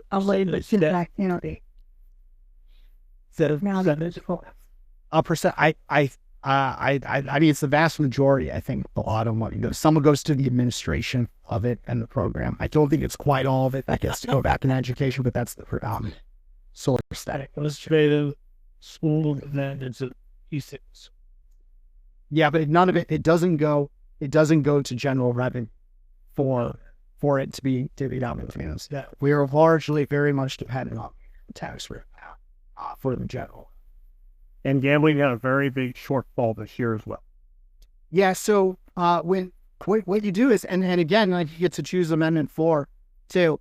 The initiative petition process, how it's working right now, is these special interests, like, someone has to pay money to signature gatherers to get these things proposed on the ballot. It doesn't just happen. You don't get 5% of people in Missouri to sign a petition by simply, having one or two people stand out who really believe in the cause. That's why you don't see conservative stuff. Quite frankly, you don't even, you only see the stuff that has someone who's willing to drop a lot of money into the signature gathering process. Well, if I'm DraftKings and FanDuel, if I'm the St. Louis Cardinals and I really want sports wagering and I'm going to spend money, I have to spend my money to get those signature gatherers. I have to spend money to convince the voters to go vote for it on the campaign. If I'm spending all that money, I'm going to make sure there's something in it for them. What did they do to make sure in that there's something in for them? They fixed their tax rate so it can never be moved up on them, absent a constitutional amendment. And then they put all their deductions.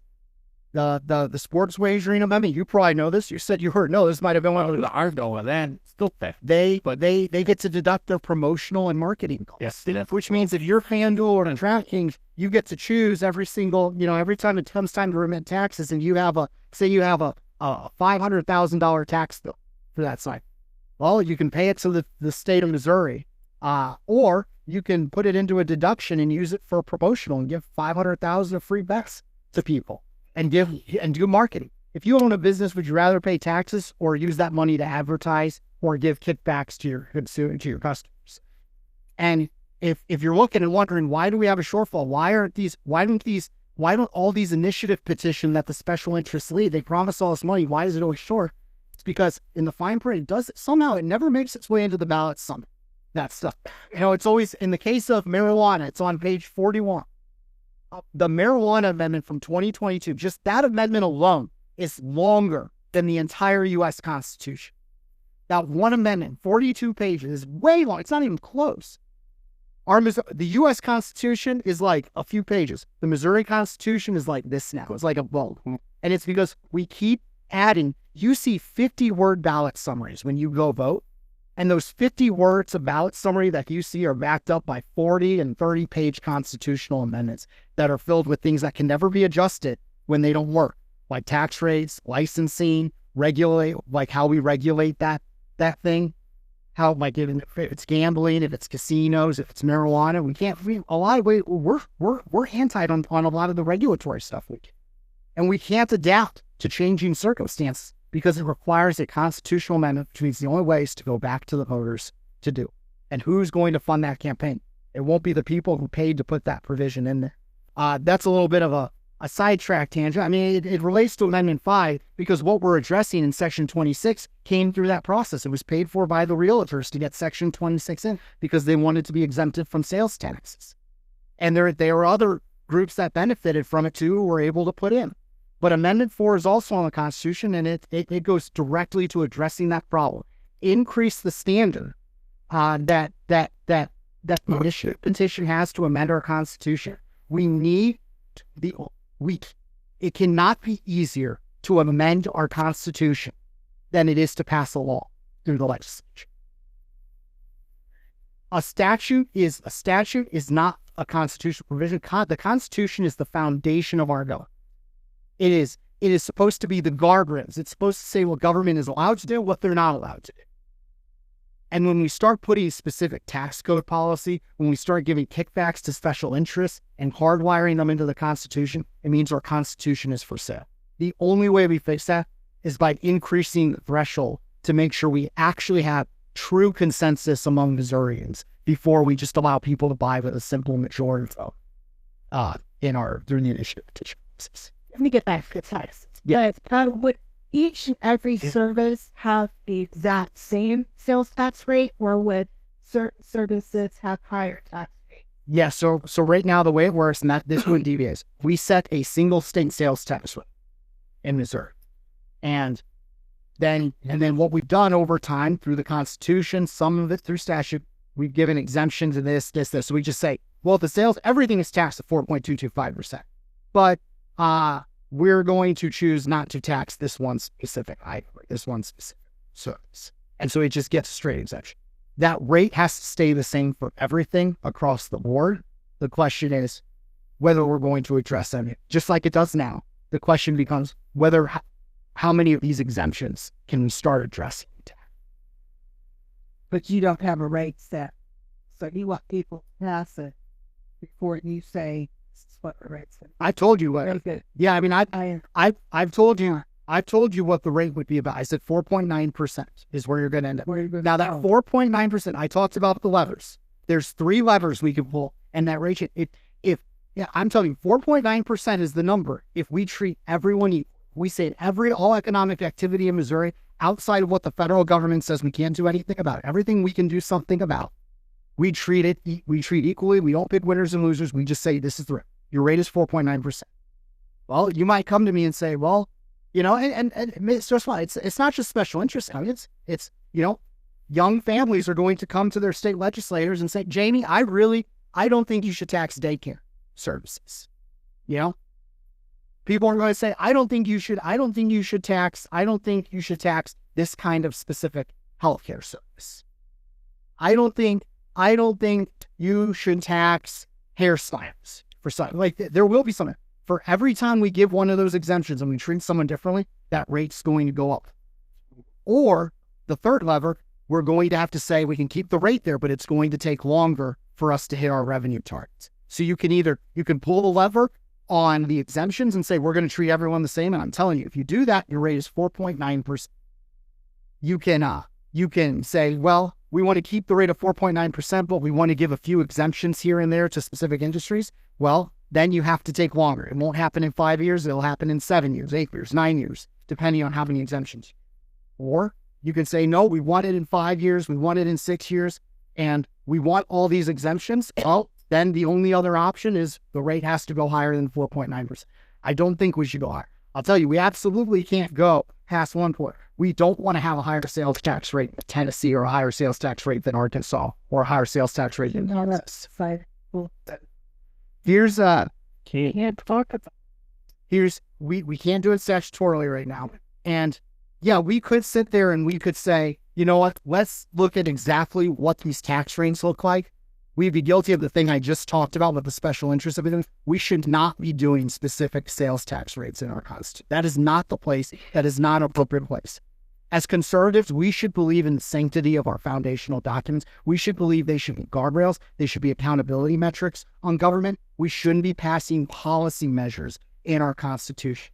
I understand the need to say, I want to know exactly what that tax rate is going to be. I want to know exactly how long it's going to take. I want to do that.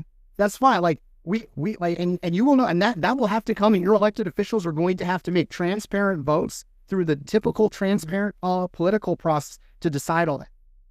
But we need to get away as Missourians from thinking it's appropriate to shove specific tax rates and regulatory schemes in our Constitution. That's not what a Constitution's for. If we do that, we're doing the same thing that created this problem in the first place, because we won't be able to go back and ever adjust the rate. We won't be able to go back and adjust the exemptions if we start doing that right now in Amendment 5 itself. We are going to be stuck with the framework. Maybe right now it's appropriate to give exemptions to daycare services.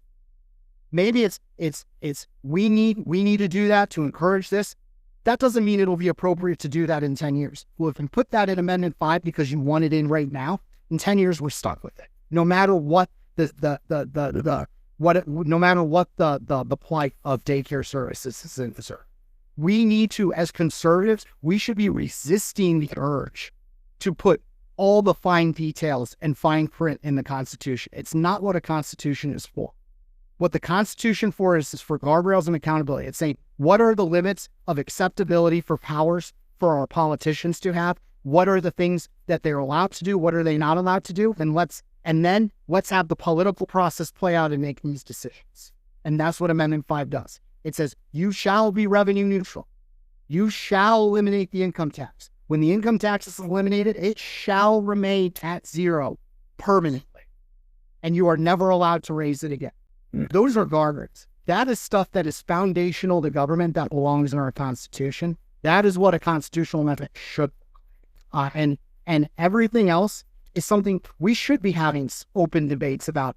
When any special interest group, any industry group, anyone that wants a sales tax exemption should absolutely have to stand in the Capitol, in the People's House, in front of everybody, on the record, and justify why they're entitled to be treated differently than any other industry. Yes, sir. I brought up the daycare, but the daycare will also be paid for by income that's not taxed, right? I mean, assuming, right now kids pay the daycare. I've got two of them that are paying for their daycare. The money they use to pay it is taxed. That's 5% or whatever the rate is. So they won't be paying that. They can afford to pay a little bit of sales tax. Yeah, I mean, so everything. Yeah, this is the benefit I haven't talked about. Aaron Hedlund, he's the chief economic advisor in the White House. He's also a Missouri. His studies show that he has estimated, the White House Council of Economic Advisors have estimated that Missouri eliminating the income tax would result in, on average, a $3,000 raise across wages for every Missouri. Now, $3,000, like, a lot of that's easy to see. If we eliminate income tax, every Missourian earning a paycheck gets an automatic 4.7% raise, right? Right off the bat once we go to zero, right? But that doesn't account for 3,000. Wages go up beyond that 4.7% because now that there's more workers in Missouri, now that there's more people willing to, right? We said, if you tax them, you get less. If you stop taxing, you get more. You'll get more labor, more productivity, more workers in Missouri, more people. More companies coming into Missouri, chasing workers means they have to pay workers more to come in and convince them to do the job. You have more choices, which means the wages go up because you have more companies chasing those workers to work in their businesses. So $3,000, only some of that is for the 4.7% automatic raise. They go up way more than that. Helps you afford things like daycare. I, for one, feel a lot better about it than I did when I walked in. So, I appreciate it. Yeah. Yes. So I was wondering, like, I think comparing Missouri even to like Florida and Texas is kind of like apples and oranges because like Florida and Texas never went from doing state taxes to not doing state taxes. So what other state has gone from not doing state taxes to doing state? Or there's one that's Alaska. Alaska's the only one that had an income tax and got rid of it. The other states that don't have an income tax, I never had an income tax. Okay. To be sure, what Amendment 5 is something different than what states about. However, there are a lot of states that have gone on to a path for zero recently. I've taken I named some: Kentucky, Mississippi, Arkansas is going to. Sarah Huckabee Sanders is basically staked her entire political life and career on doing. And there are other states and other places, South Carolina, there are other states that are aggressively moving, aggressively cutting, if they're not already on a path to zero. And like, for the states I've named, a lot of them are actually on the path. They've done this already. They've put themselves on the path. When I say Alaska's the only one, I mean, they're the only ones who had income tax and have successfully gone all the way to zero. The other ones have done it recently, and they're on the path. They've enacted stuff like this. They just haven't made it to zero because it does take time to get. I think if we were able to do it in 5 years, it would probably put Missouri as one of, if not the first of the states that haven't gone to zero yet to actually get to zero. Right now, we're falling behind in the income tax rate, but we quickly catch up on. If we take 10, 15, 20 years, we'll be in the ballpark with those other states. So the answer to your question is Alaska is the only one who's at zero right now, but other states are on the path. They've done it. They're just in the middle of their process. So was there, in the transfer process, was there more specificity in the bill itself of like what the benchmarks and like the certain like milestones were, or is it basically? There will be. We don't have that bill. We can't. There's there is a significant legal question whether we can aren't even allowed to pass that bill and have it actually remain in effect prior to, because we pass that bill now, we're passing a bill that is unconstitutional as it sits there.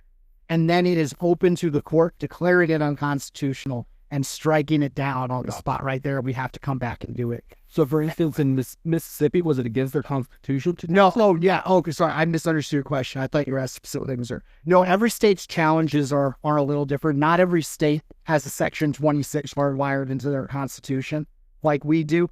A lot of those states aren't requiring a lot of states have different levels of dependence on income tax. Like Mississippi is not as dependent on their income tax. Revenue replacement is a lot easier for them to do because they just don't realize as much revenue from their income tax as Missouri is. So it's every state's in a little bit different of a situation. Our constitutional loopholes and blocking of getting rid of those loopholes is a significant challenge we have. People ask me, why don't you, again, the question, why don't you just do this? You can go to zero. Yeah, we could just go to zero. We would have no way to get rid of these loopholes to help fund it. So I don't know how we would pay for it, or even pay for half of it or a third of it. But also, the other reason doing the Constitution is because one day, the politicians we all complain about that we know we shouldn't trust, that have proven themselves untrustworthy, will take over again. And one of the first things they'll do is go back to collecting income tax. Putting it in the Constitution protects it in perpetuity. Yes.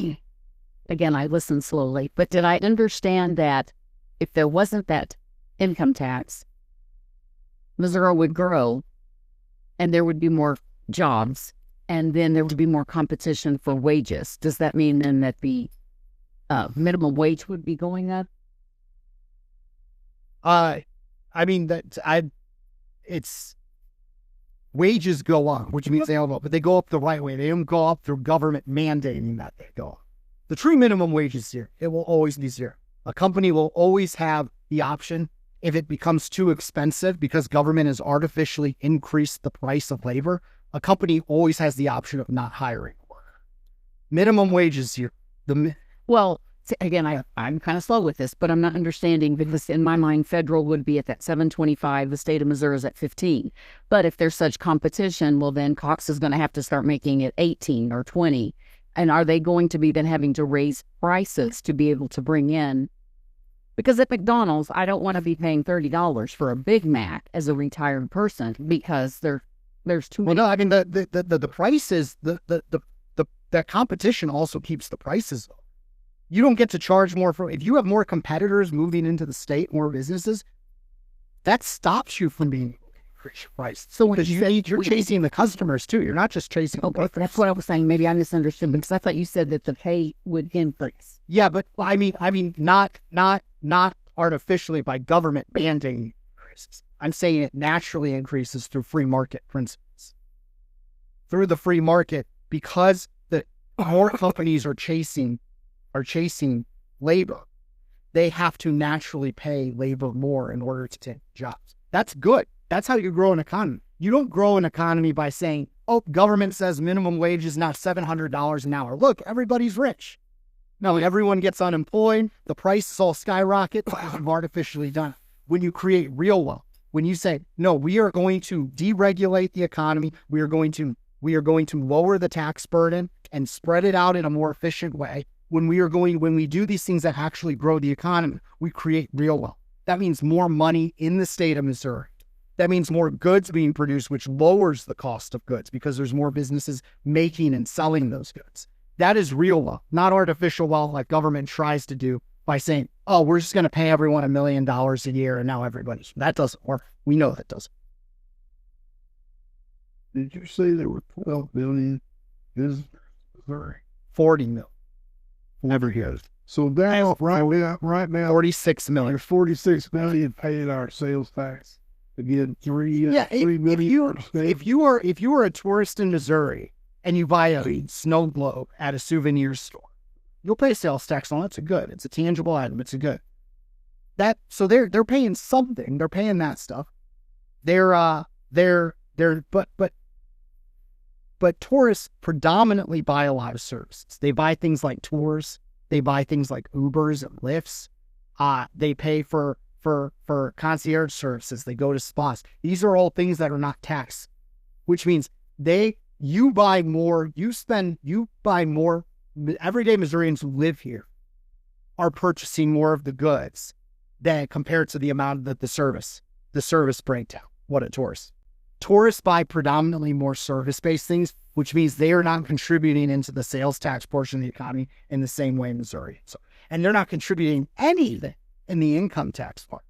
By the way, and one of the best ways I can illustrate to is if you have someone, especially with the online services, we have more services that are happening completely online. Think of something like all the AI services. Think of stuff like OnlyFans and those kind of things. There's a lift. If you aren't a person selling an online service is doing business with someone in Missouri, but they themselves are in another state, they're not paying income tax to Missouri because they're in the other state. They pay income tax there. And there is no sales tax or there's no internet use tax associated with the service, which means that right there is completely, it's a person in Missouri purchasing, but it is completely 100% an untaxable event by any government entity in Missouri. If I can make it like it, we have more seats in Branson than Broadway, and not a single one of those seats taxed. And also, you would have to spend over $60,000 if it goes to 4.9. If it goes up to 4.9%, you'd have to spend over $61,000 to pay $3,000 in tax, which is roughly the estimated amount you were paying in income tax, if I understand. Yeah, that's correct. The number I used was half of that because that I think is closer to the average amount. $1,500 is the average income, is what the average Missourian pays in income taxes. That's $30,000 worth of purchase. You would have to spend more than $30,000 on services before you pay more under the broadened sales tax base than you do currently under. We'll do one more question. Because I get late, and Representative Keathley does have to drive back to St. Louis this evening, and he has a fairly new